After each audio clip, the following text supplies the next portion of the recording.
numbers. Say, for example, you take the electron gain enthalpy values of, say, two elements, oxygen and fluorine. Electron gain enthalpy values of oxygen and fluorine. You know the positions of oxygen and fluorine atoms. Oxygen and fluorine, these two are the members of which period? Do you remember? Which period? Oxygen and fluorine belongs to Vidur. Which period? Third. Third period. What about the second period? Second period begins from? Come on. Second period begins from? You must know all these things. Lithium. Lithium. Lithium, atomic number 3. Lithium, atomic number 4. Atomic number 4, come on. Beryllium. Atomic number 5, boron. 6, carbon.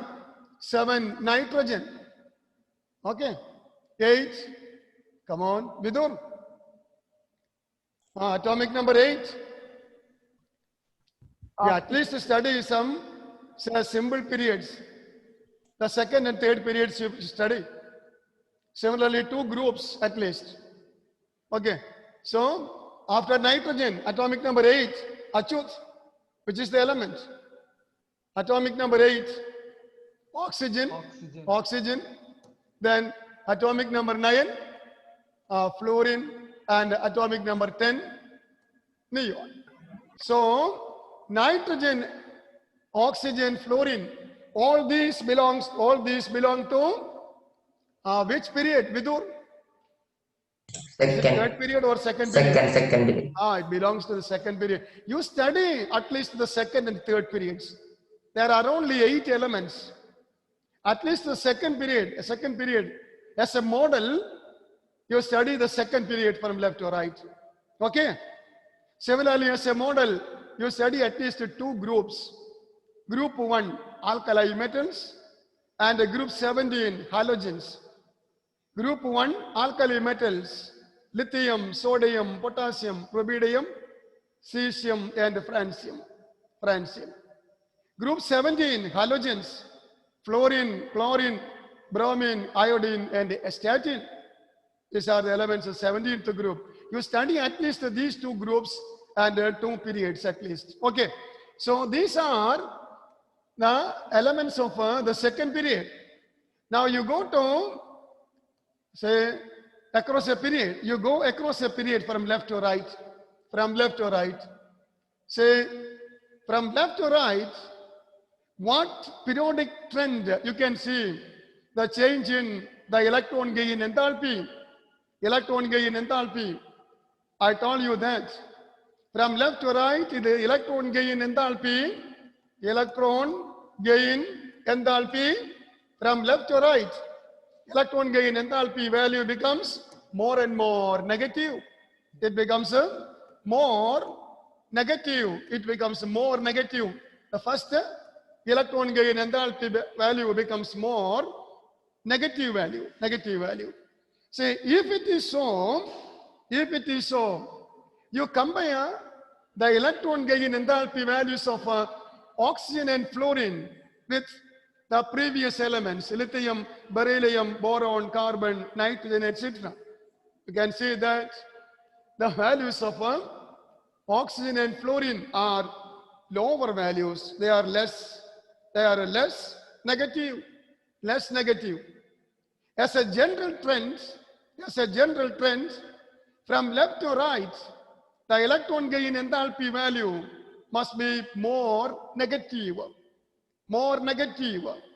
But in the case of oxygen and fluorine, the values are less negative. And what is the reason for this? Because in the case of oxygen and fluorine, the new electron is added to a smaller shell. Say, oxygen, fluorine, these are the members of the second period, and therefore n is equal to 2. The principal quantum number n is equal to 2. First period n is equal to 1. Second period n is equal to 2. third period, outermost level, outermost shell, n is equal to 3, etc. So here, the new electron is added to a smaller outer shell with the principal quantum number n is equal to 2. Since electron is added to this smaller shell, there is a repulsion between the electrons already present in the shell and the newly added electron. You know, electrons are having negative charge. They are having negative charge. The electrons already present in the shell, they create a negative charge, a negative cloud. And the new electron added, that is also negative. Naturally, there is a repulsion between the newly added electron and the electrons already present in the shell. There is a repulsion. So here, there is high repulsion between the new electron and the electrons present in a smaller outer shell with the principal quantum number 2.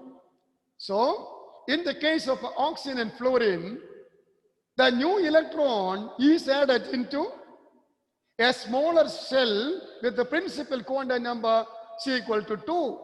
And therefore, naturally there is a larger repulsion, high repulsion between the newly coming electron and the electrons already occupied in this shell. And due to that, the electron gain enthalpy values of oxygen and fluorine will be less negative. There is a slight deviation from the general trend. Okay. As we have seen, from left to right, the electron gain enthalpy values become, say, more negative, I told. So, the expected values, higher values will be in the 17th group, halogens 17th group. Say, fluorine, chlorine, bromine, iodine, and astatine. These are the elements of the 17th group. And these are called halogens.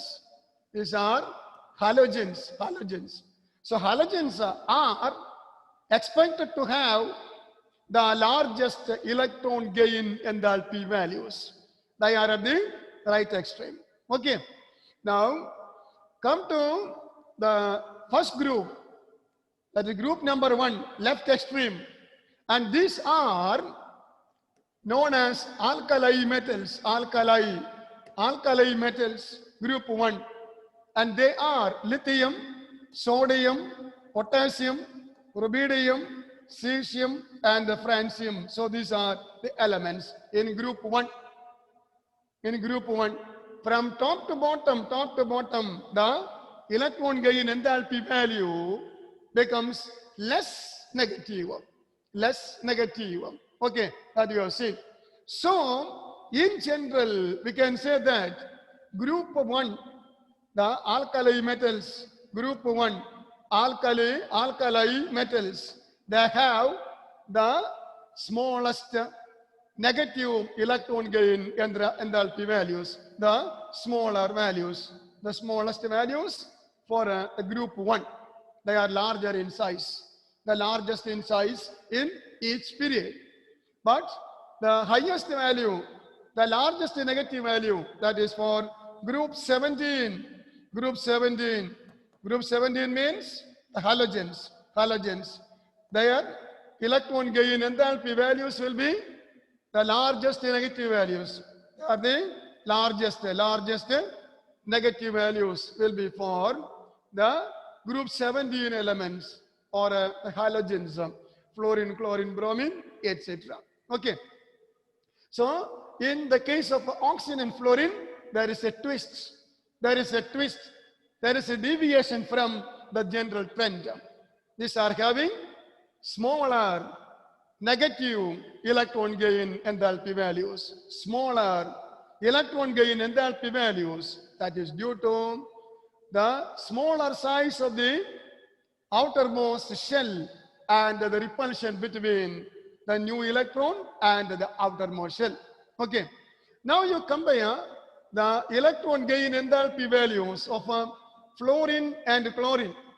Fluorine and chlorine.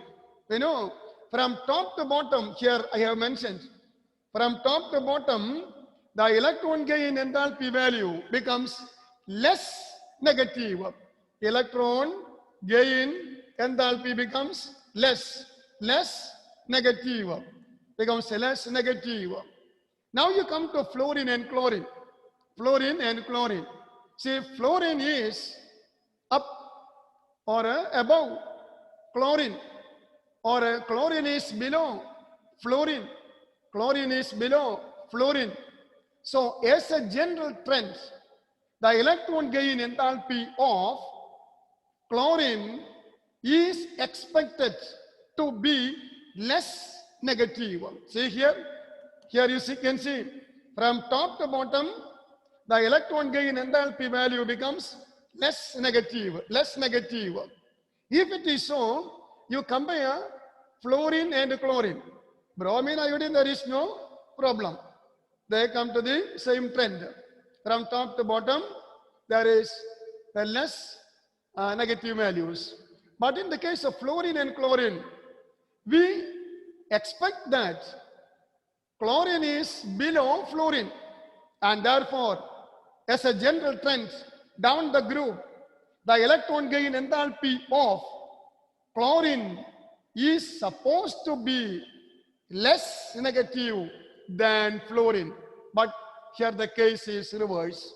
That means the electron gain enthalpy of fluorine is less electronegative than chlorine. From the general trends, we expect that here chlorine is having the less negative value, but practically it is seen that fluorine is having less negative value compared to chlorine. Fluorine is having less negative value for the electron gain enthalpy. Chlorine is having larger value than fluorine.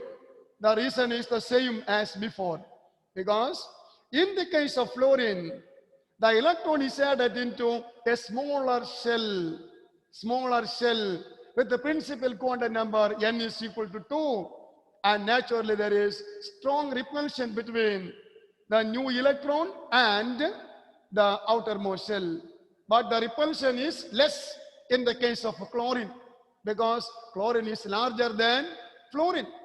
So in the case of chlorine, the new electron is added. The new electron is added into a larger shell, and therefore there is a less repulsion between the new electron and the shell, and therefore it is having higher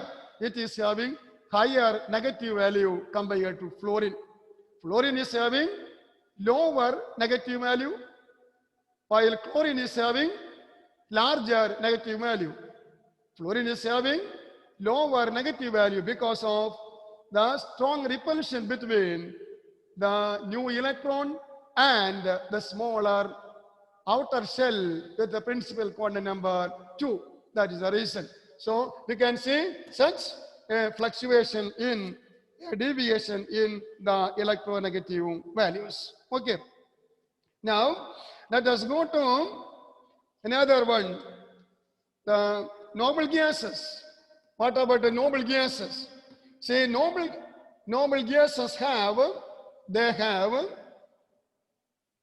completely filled orbitals, noble gases, and they have very stable electronic configuration.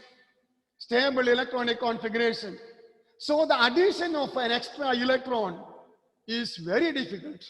There is strong repulsion between the outermost shell, which is completely filled with electrons, and the new electrons. A strong repulsion. And to overcome this repulsion between the new electron and the outermost shell, the electron gain enthalpy of noble gases is found to be positive value. It is found to be positive value. This is a positive value. For the others, the first values are found to be the negative values. But here it is a positive value for the noble gases, which are the least reactive elements among the various elements we have studied. There is one more point we have to see, that is electronegativity. Electronegativity. Electronegativity. Electronegativity. And what's meant by electronegativity? You know, you take the case of a covalent bond. Say a covalent bond is formed between A and B. A covalent bond between A and B. Here there will be a pair of electrons. A pair of electrons will be here. And this pair of electrons will be attracted by, this will be attracted by A. At the same time, the pair of electrons will be attracted by B also.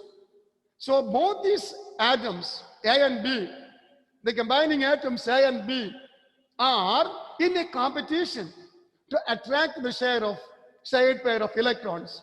And the power of an atom of the element to attract the shared pair of electrons from a covalent bond, that is known as electronegativity. So electronegativity is a measure of the power of an atom, a measure of power of an atom, to attract the shared pair of electrons, attract shared electron pair towards it, towards the atom, towards it. It is called the electronegativity. So electronegativity is a measure of the power of an atom to attract the shared pair of electrons from a covalent bond towards it. That is the electronegativity value. Now, electronegativity values can be expressed in various concepts. And one of the concepts in which electronegativity value expressed, that is the Pauling scale. Pauling's scale. In the Pauling scale, say fluorine is having electronegativity value is equal to 4. Electronegativity value is equal to 4. Then oxygen electronegativity value is equal to 3.5. And you take chlorine and nitrogen, electronegativity values will be 3.0.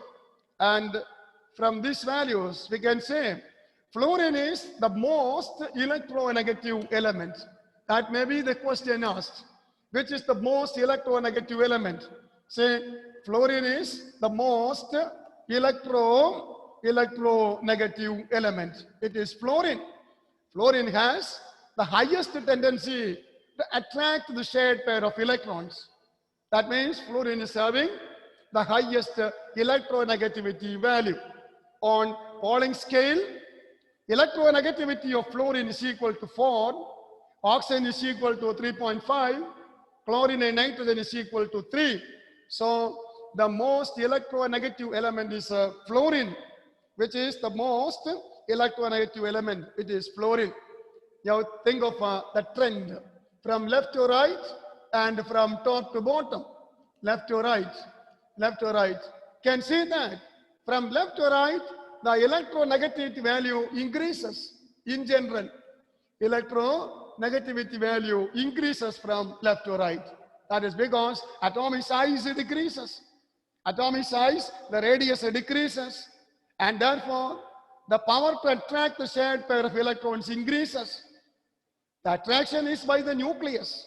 The attraction is by the nucleus of the atom. If the atom is a smaller one, the nucleus can attract the electron pairs more powerfully.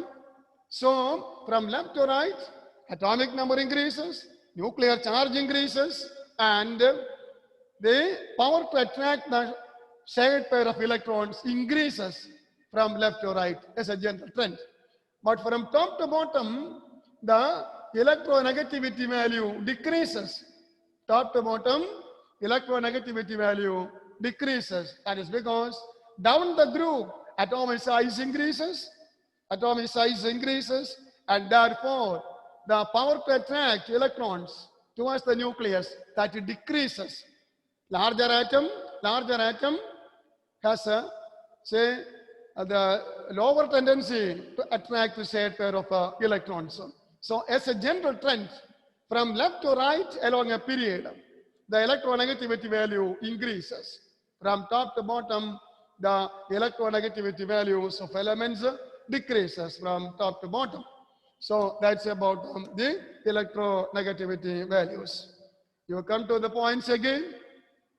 You come to the electronegativity values. Every time each teacher has to ask you to switch on the videos. Say the others are observing you. I have no problem. So all these things are being recorded. The electronegativity values again. I repeat. What is meant by electronegativity? What is electronegativity of an element?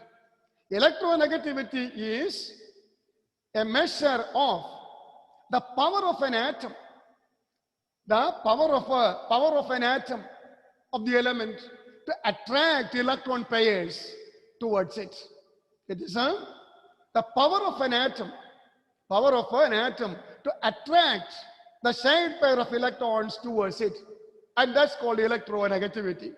If atom is very small, it has, say, high power to attract the shared pair of electrons. High power, Alvin. So there is a high power to attract the shared pair of electrons. So if we study the periodic trend of electronegativity values, what is the trend that we can see? Alvin, from left to right, what happens to electronegativity value? Alvin, what happens to your son? Unmute and say, left to right.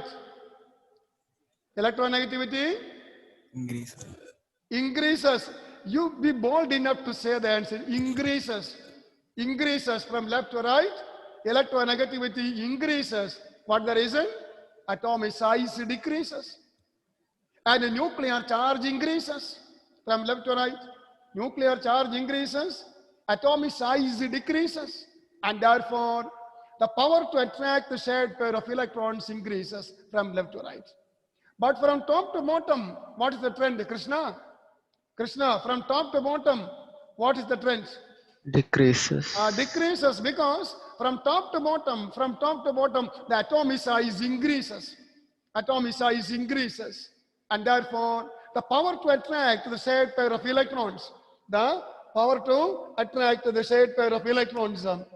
is, what happens to that? It decreases. Then atom becomes larger and larger. Okay. So that is about the periodic trends. Which is the most electronegative element? Aryan?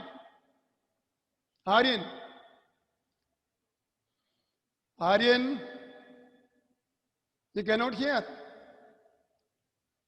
Can you hear me or not? Aryan? Cannot hear? Yes, sir. Then you tell me, which is the most electronegative element? Yes. What were you doing there? Come on. You try. You will get. Okay, I shall help you. Just listen my words. On Pauling scale, Pauling. You have studied all Pauling's exclusion principle. You have studied. Okay, just listen. On Pauling scale, fluorine has electronegativity value 4. The number 4. Oxygen 3.5. Chlorine and nitrogen 3. All the elements are having electronegativity values below 3 only. Okay, is it clear? Clear? Yes, sir. Now you say which is the most electronegative element? Fluorine. I shall repeat. Say electronegativity. You said chlorine or fluorine? Is it F or C? Chlorine. C. C. Okay. Cl. I shall repeat. The electronegativity of fluorine is equal to 4. It's equal to 4. Oxygen is equal to 3.5. Chlorine is equal to 3. Nitrogen is equal to 3. The remaining elements have electronegativity less than 3. Okay. Now you say which element is having the highest electronegativity value? Even now it is not Fluorine. clear. Fluorine. You spell it. FLO. Okay, it's all right. So hearing problem. The problem of my headset. Okay, what you said is correct. It is fluorine. So fluorine is the most electronegative element. It has the highest electronegativity value, and that is equal to 4 on Pauling scale. Okay. Now let us go to the valence. Valence we can see in the coming chapter, we can see the valence. Let me take 2 more points. One is a diagonal relationship. Let us say the diagonal relationship. What is it? Diagonal relationship. Diagonal relationship. Let us take some elements of the various groups. You take the second period. First period, hydrogen and helium. Second period. Where is Vidur? Second period. Which are the elements in second period? Lithium, Yes, lithium from left to right. beryllium, Beryllium, Be, boron, carbon, carbon, okay. 7, nitrogen. 8, oxygen. Then fluorine. Let me leave the noble gases. Okay. You take the, say, third period. Say sodium, 12 magnesium, 13 aluminum, 14 silicon, 15 phosphorus, 16 sulfur, 17 chlorine, 18 argon. Okay. So these are the elements of 2 periods, the second and the third periods. From this, we can have the groups also. See, these are, say, lithium, sodium, etc. They belong to group 1. And the beryllium, that is group 2. Boron, group 13. 3, 4, 5, 6, 7, 8, 9, 10, 11, 12. D block elements. So boron, group 13. Here 14, 15, 16, 17, and 18. That is the noble gases. See, the elements in a group, they have similar chemical properties and somewhat similar physical properties also. They have similar chemical properties. It is so because the elements in a group have the same electronic configuration in the outer level. In the outer level, there is the same electronic configuration. So they have there will be similar properties. Similarity in their properties in a group. Okay. If it is so, lithium resembles sodium, that is right. Beryllium resembles magnesium, that is also correct. Boron resembles aluminum, that is also true. But you just compare the properties of a lithium and magnesium, or a beryllium and aluminum, boron and silicon. You compare these values. Then what happens? See, you can see that lithium resembles magnesium. Lithium and magnesium are not the members of the same group. The members of the same group will be having similar properties. Members of the same group have similar properties. That is right. But here, lithium and magnesium are not the members of the same group, but they show similarity in their properties. Similarly, beryllium and aluminum, these two are not the members of the same group, but they show similarity in their properties. Similarly, boron and silicon, boron and silicon. But these are diagonally situated. These are diagonally situated elements. And the diagonally situated elements show similarity in their properties. And that is called the diagonal relationship. Diagonal relationship. Similarity in properties of diagonally situated elements, not of the same group. They are not of the same group. And that is called a diagonal relationship.